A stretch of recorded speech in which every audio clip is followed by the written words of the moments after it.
everybody. In 2026, I would like to formally open this meeting by acknowledging the District of Narungga and the traditional custodians on the land on which we gather. I pay my respects to those who have walked this land before us and those who walk it today. We recognise the deep connection our community has to this land and continue forward in unity. I will welcome you all to stand for the opening prayer.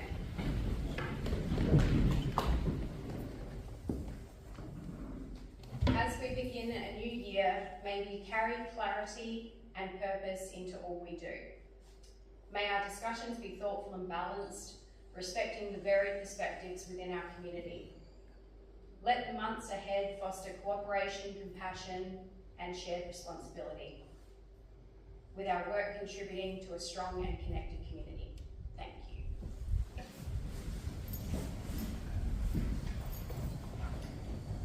you. Okay, our secretary will have all that are present, and we have a full house tonight. And I don't have any recorded leave of absence.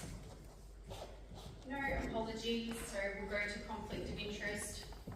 I don't have any noted for tonight, but I will remind all the elected members of their responsibility to disclose any general or material conflicts of interest in relation to the items under consideration. Any conflict of interest should be declared prior to the item which it relates. So we'll move on to the minutes of the previous meeting for confirmation. We'll start with the ordinary council meeting 10th of December 2025. Would someone like to move those minutes? Councillor Murdoch, seconded by Councillor Hoyle. All those in favour?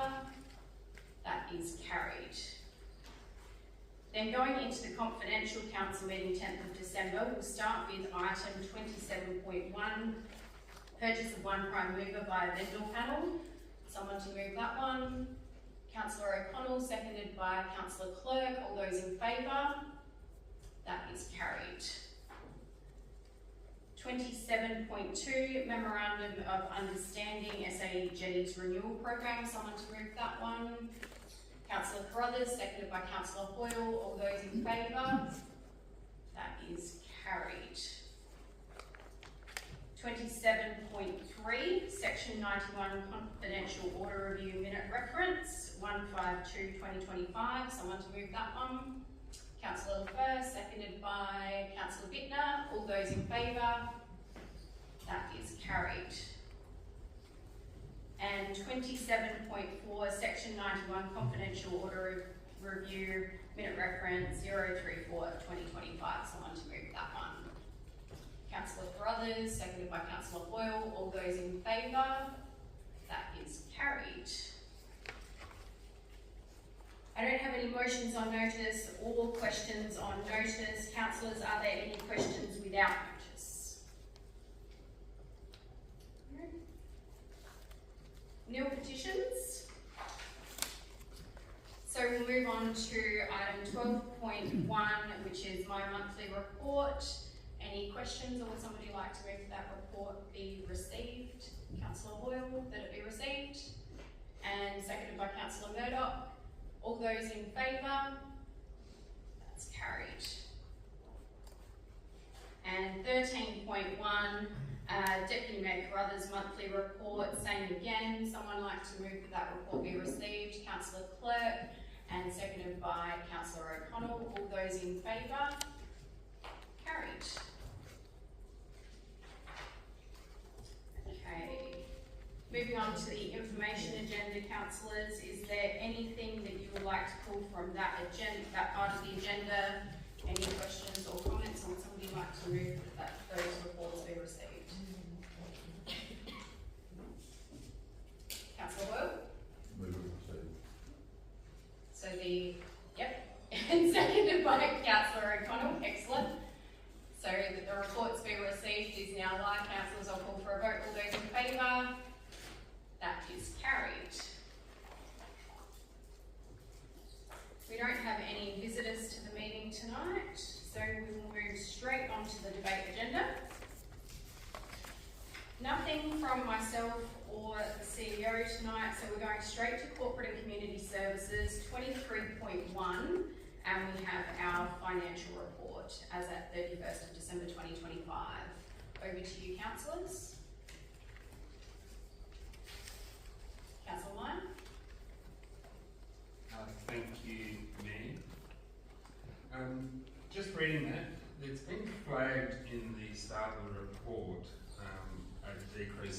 come during obviously there was having our one.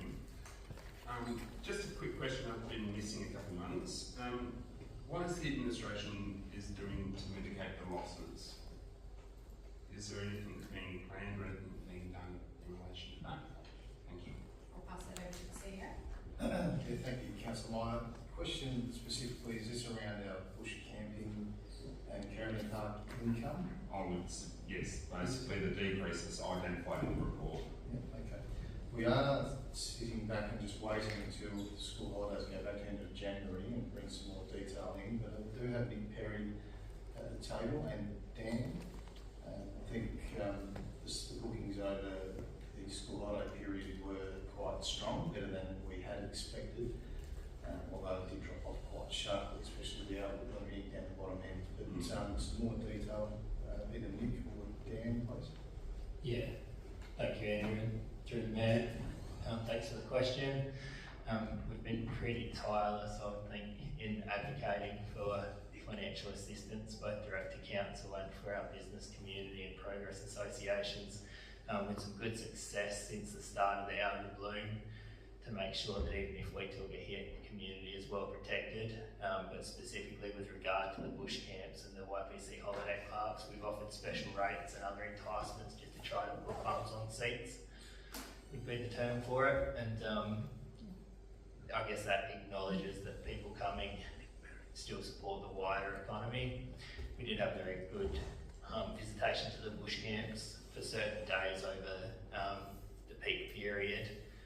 It exceeded last year even. The problem that we've had with the October long weekend and again with the Christmas break is that that visitation hasn't extended out like it has in previous years, and unfortunately, despite all of our efforts, we've got the Out of the Bloom impacting a lot of our campgrounds again. So yes, lots and lots of advocacy, constantly on the phone to people in state government, and we've gotten a lot of the things we asked for, including the coastal tourism vouchers, which has all been a positive contributor, but we are still fighting an uphill battle. Just to further add through there, obviously there's fixed costs which we can do very little about, but there is a number of variable costs in relation to people attending the caravan parks, from the managers' income on that, through to cleaning costs and whatnot as well. So those costs will obviously be down in reduction to reduce numbers. One of the things we do with our budget is we try to budget those items on a conservative side, and in past years we've had to increase the income later in the year. So this year we are waiting out through that peak season to see where we might actually land, whether we're very close to hitting that budget projection in the end, or whether we need to vary it down. And there is obviously the state government's come to the party with our boat ramp income being down. Some of that is converted into a grant amount that we've received. So that's been offset. So yeah, we'll continue to monitor and have a look, but I think we're better post the peak season to give a true indication of where we sit. Thank you, Mayor. I appreciate that. The next question was, I think, it's been answered already. It was in relation to applying to the state government for financial relief. I was thinking more so the caravan parks, because they are subcontracted to us. Their income is based on what they receive. So obviously you've got some business owners that are going to be affected by the downturn. As you said, the summer period has been reasonably busy, but how long will that last, and not with the recent developments in the last week? So thank you very much for that. Appreciate it. Any other questions, councillors? Anyone like to move that report be received? Councillor Bittner, seconded by Councillor Meyer. All those in favour? That's carried.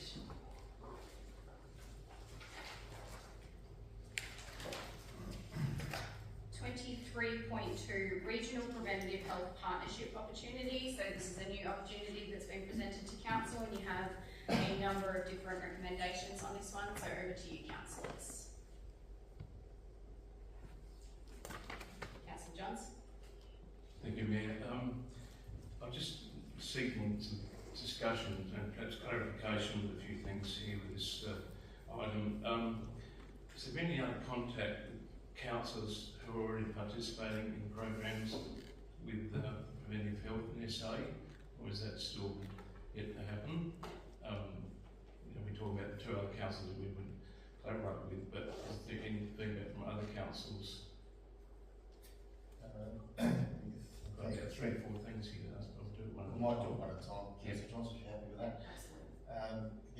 discussion. Nick, you have spoken to the two other cluster councils involved. Yeah, thanks Andrew. So we haven't spoken directly to the 6 councils involved in Riverland and Murraylands, but we asked Preventive Health SA to outline how they're going about the partnership. And it's quite interesting. One council has focused very much internally, and the Preventive Health Officer there is upskilling staff amongst the 3 councils and ensuring preventive health measures and initiatives are embedded within all of the council strategies and everything moving forward. The other region are focused very much on community programs, and their Preventive Health Officer is out in the community delivering programs such as healthy eating and some of the things that we've been asked, I guess, by various community members to consider addressing in recent times. The next point, budget implications, when obviously staff will be required to do additional work and also provide office space and possibly transport and so on. I can pass over to the CEO or to the Director. Maybe to take that through the bed. Yeah, there would be a time cost involved, obviously from staff in having some sort of oversight of this person. I think in any situation, if all of the 3 councils do come on board, because we're part of the one region under the Public Health Act and have a regional public health plan that council has in place currently, that we're required to, that there would be some time in consultation. I think the grant mentions the first 6 months of the grant as looking at scoping, and in the last 18 months of delivery. So there would be some time on our staff, whether we take it on internally to manage that staff member, or whether we're involved in discussions as part of the regional health plan for the 3 councils come on board. Okay, so after 2 years, what happens to fund this? I guess I'm just wary of the numbering cost being put on local government for a region by SA government. Sounds very, very tempting at this stage, but we don't have any understanding of where we will be in 2 years and be looked upon pretty poorly. One, if it didn't go that well, that's something, we wouldn't want that outcome, but if it was going well, naturally it'd be a real heel to decide to discontinue the program through funding constraints and so on. So that would be a concern, and also the 50,000 that we're talking about involved with this already. Other 2 councils will be required to help fund this, and what sort of commitment if we do go ahead with their position with ongoing for the next 2 years time, because we might be left with our own. Have you had that level of discussion at this stage? Passing it back to you, Nick. Yeah, no worries. The funding model that's been presented to us for 2 years only. Correct. 2-year term. Yeah, that's right. That's similar to the Star Club. Again, through the mayor, that's a great example. So we've had partnerships like this previously with the other councils where it's a state government funded position that we just administer. And Star Club is one example where we had them for a set amount of time, and when the state funding ran out, that was the end of the program, and their contract aligned with the end of the funding agreement. And so while that's potentially could open us up to some people criticising that the program didn't continue, particularly if it is successful, I guess it has happened before, and by the same token we could cop that same criticism for not ever giving it a go in the first place. So it is certainly a consideration, but that is the intention, is that they would only fund it for those 2 years. So it's something we need to think about. And I guess just to finalise, my feelings are we already have a variety of volunteer services and volunteer clubs and services that work within providing this sort of backup, but also SA health programs, and clubs are doing much towards providing health checks, providing awareness that are existing already. I'm just concerned, just the justification going forward with what already is existing, and there's quite a bit more that I'm hearing that is coming on from the pretty enthusiastic groups that mental trauma, mental health awareness, all sorts of occupational stuff going on. So I just am concerned where this fits and whether this crosses over with some programs that are already in place and also some that would be coming on board soon. Thank you. Any other comments, councillors? Councillor Firth? Yeah, thank you, Mayor. I'll share similar concerns, particularly around the cost. Unfortunately, there's no description of what the salary of that health professional might be, and I suspect it'll end up costing us actual cash rather than just in-kind support. And it's actually prescribed in the prospectus there that they're expecting some cash and in-kind support from council. So that does concern me. The drop-off at the end of the 2 years really concerns me that we will be that carrying the basket. I suppose I also question whether this is a role council should be doing. Should this position not be positioned in a hospital or some other health centre rather than at a council? It's, for me, a bit of scope creep and pushing from the state government, pushing the local governments to start providing health services, which is not our role. And it's going to consume some of our staff time. In the paper, it talks to the need in the community about these services being one-on-one with people and directing them.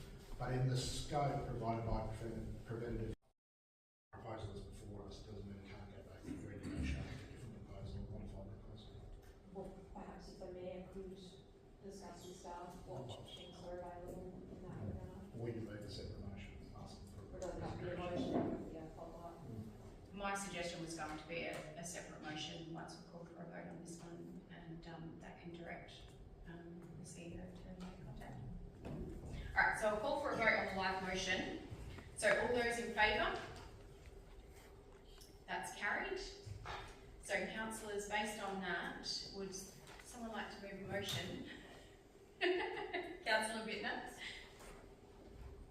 Could I move a motion that the Mayor and CEO work together to liaise with relevant state government authorities about how we think the money could be best utilised in the Yorke Peninsula region? Can I have a seconder for that motion? Councillor Lefebvre? Excellent. All those in favour? Those against? That's carried. Got that one? Got it? Okay, good.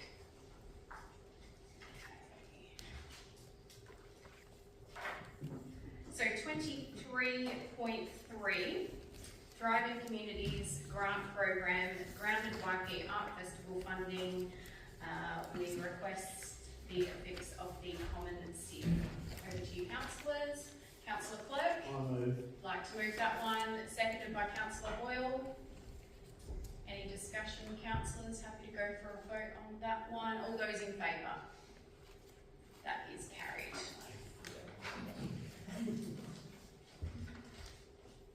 So nil from assets and infrastructure tonight. So now we're moving to 25.1 development services. So this is a proposed purchase of a road and road closure, portion of an unmade road, Springfield Road, 100 of Dalrymple in the area named Stansbury, A and J below. Over to you, councillors. You've got quite a large recommendation there in front of you. Councillor Will.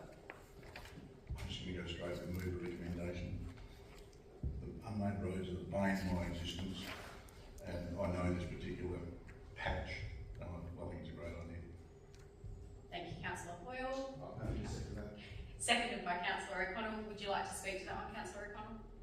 No, I think it's self-explanatory, so that's the obvious. Sorry. Something else we can get rid of off our books, don't have to maintain it, and a little bit of cash somewhere else, somewhere useful. Any? Councillor Stock? I just have a question with regard to the cost of the land valuations. So the purchaser has paid for one valuation, but not the second. There was a second one required because of the time frame. I'm just wondering why they're not required to pay the full cost when we're required to get two valuations anyway. Over to Through you, Mayor. We are required in policy, but it's been standard procedure that we've only been able to procure one for each of these when they come forward. So So the one is standard, and you have to go back again because of the time lapse between when the first one is done. So when they come up, the policy does talk about two, but the report's been coming up to allow them to come forward with only one, because that's all we've been able to procure with. Councillor Stockton, we would ordinarily go back to them. This was a staff delay, time in bringing this back.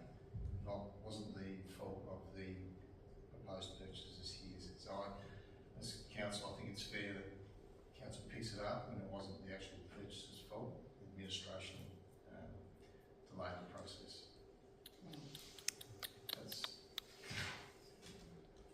Councillor Johns? Thank you, Mayor.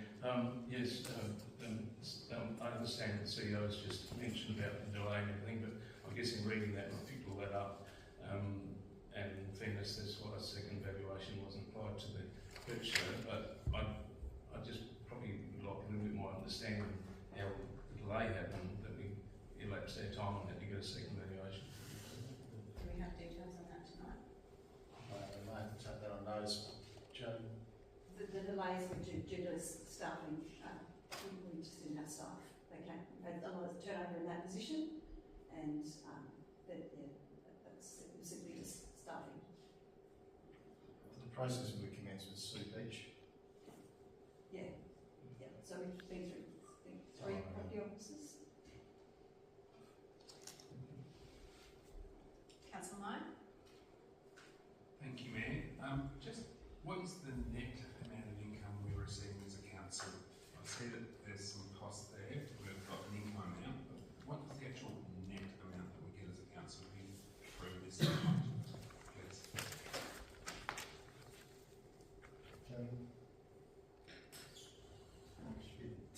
It's $10,000 that they've offered. The last valuation came back with 9, but the purchaser has stuck with the 10,000 offer. So councillor Mice, I think your question is, so with the 10,000 plus the costs, council's picked up 2,750 for the current valuation to bring this back. That's 7,250 net. Net. I just was a bit confused because those other figures above, so I just looked for a net figure. So is it costing us, or are we receiving an income out of this? So what you just said is there is correct. They'll pick up the survey costs plus the original valuation. We'll pick up the second valuation. So 7,250. Okay. Yeah. Thank you. Net cost. Yeah. Any further questions, councillors? Through me, just to correct that too, sorry, you've got a GST exclusive figure and a GST inclusive figure, so there's, the lady debtors should be up to me, and I know I'm going to look at this too, so. Yeah, that's right, so 250, we'll get 7,500 out of it, the GST will claim back. So our cost in paying for this, we incurred 2,500 for the valuation cost, and we're going to get 10,000 in exclusive of GST, so 2 GST exclusive figures, 7,500 is the net cost. The net income. Wow. The net income is 7,500, just to be clear. Thank you. Can I make a suggestion? If we get one of these in future, can we please get the actual amount we're going to receive as a council? As a Net amount? please. Yep. Thank you. Absolutely.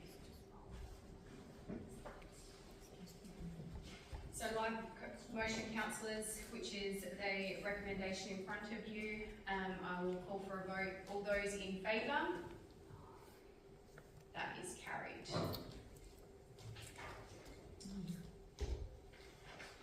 So over to general business, councillors. Do we have any general business tonight? Councillor Nye? Thank you, Mayor. Definitely mispressing that button. Mayor Ray, I would like to express my gratitude to you, your compassion and understanding about recent family situation. We appreciate you checking in on our family and then applying for a leave of absence on my behalf on 2 separate occasions. Thank you for your assistance. My pleasure. Thank you for the kind words. So we'll move on to the confidential agenda. So just first looking at section 90 orders, councillors. So 27.1, purchase of one light truck via vendor panel. We have a section 90 order for this one. Councillor Hoyle would like to move that, seconded by Councillor Burr. All those in favour? Sorry, can I just call that one again, councillors? That's carried. Thank you. And then 27.2, replacement grader tender, section 90 order for that one. Moved by Councillor Hoyle, seconded by Councillor Meyer. All those in favour? That is carried.